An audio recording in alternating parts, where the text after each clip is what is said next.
శ్రీమతి పంచుమతి అనురాధ గారు, సర్వశ్రీ దువ్వారపు రామారావు గారు, వి తిరుమల నాయుడు గారు, కంచర్ల శ్రీకాంత్ గారు, గౌరవ ఎమ్మెల్సీ వారు 3 ప్రశ్నలు అడిగారు అధ్యక్ష.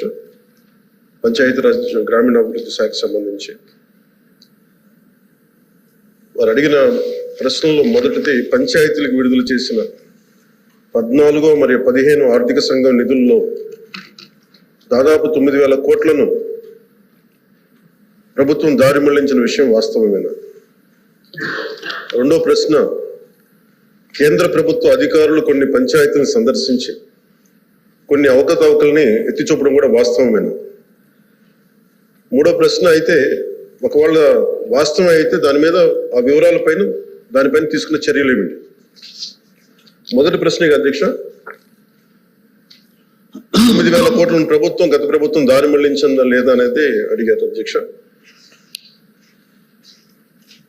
దానికి మా సమాధానం అవునండి. కేంద్ర ఆర్థిక కమిషన్ గ్రాంట్లలో మళ్లింపు జరుగుతోంది.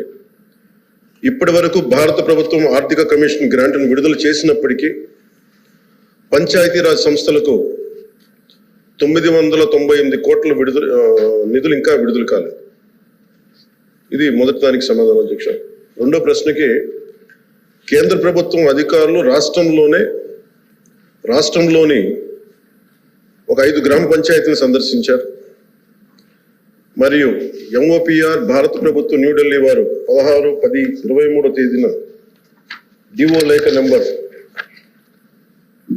M11015/150/2020 FD Part 1 ద్వారా ఆంధ్రప్రదేశ్ ప్రభుత్వానికి వారి పరిశీలనలు తెలియజేశారు.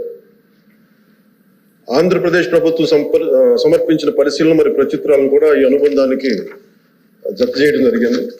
గౌరవ సభ్యులు ఇంకేదైనా సందేహాలు ఉంటే అనెక్షర్ని అనుబంధంగా ఉన్నాయి వీటన్నిటి చదువుకోవచ్చు.